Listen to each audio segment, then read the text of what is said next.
This is Frank Vocci. I'm at the ASAM meeting with Dr. Aaron Johnson, and he's going to be telling us about some data from a study that has been completed.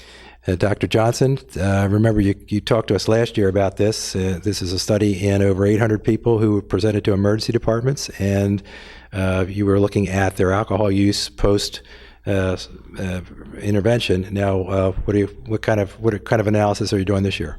Okay, well, we were looking at patients that presented to the emergency department, and they screened positive for at-risk alcohol or drug use, and we did a brief intervention that was based on motivational interviewing techniques with those patients, and then we followed them up by telephone 6 months later.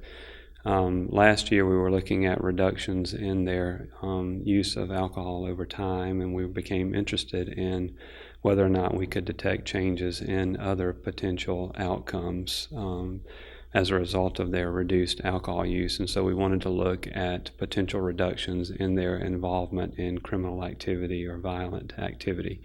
And so we included on both the pretest and the follow-up the Global Assessment of Individual Needs, which contains a 5-item subscale that asks about their involvement in criminal activity or violent behavior. And so the questions specifically are whether or not they have pushed, grabbed, or shoved someone within the last 6 months, whether or not they have bought or sold illegal drugs, whether or not they have taken something from a store that did not belong to them, whether they have damaged or destroyed property that was not theirs, and whether or not they have driven under the influence of alcohol or illegal drugs in the past 6 months. And so what we found is that at time 1, when they came into the emergency department, more than a third of them endorsed at least one of those 5 questions. When we followed up with them 6 months later, the percentage that had endorsed at least one of the 5 questions was down to 22%. So about an 11 or 12% reduction in involvement in criminal activity and violent behavior. When you looked at the individual items, 4 of the 5 showed significant reductions. The only one that didn't show a significant reduction was their buying or selling illegal drugs. The other 4 all showed significant reductions. And then we asked them about their number of arrests in the past 6 months and the number of nights they had spent in jail in the past 6 months. And those did not show significant change over time.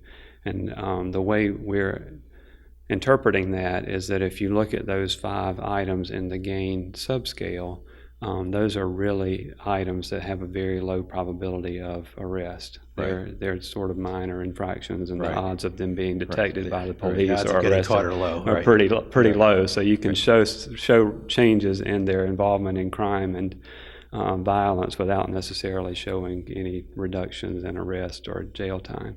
But what we were able to show is that over the course of the 6 months, there was a significantly smaller percentage of them that reported being on probation or parole. I see. Very nice. Yeah. Okay.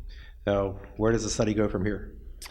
Well, from here we are collecting long-term data, so we have the 6-month data in, and we are finishing up the 18-month and 30-month follow-up with these patients, and so we would love to look at whether or not these reductions are continued long-term. All right, very good. Thank you very much. Sure, thank you.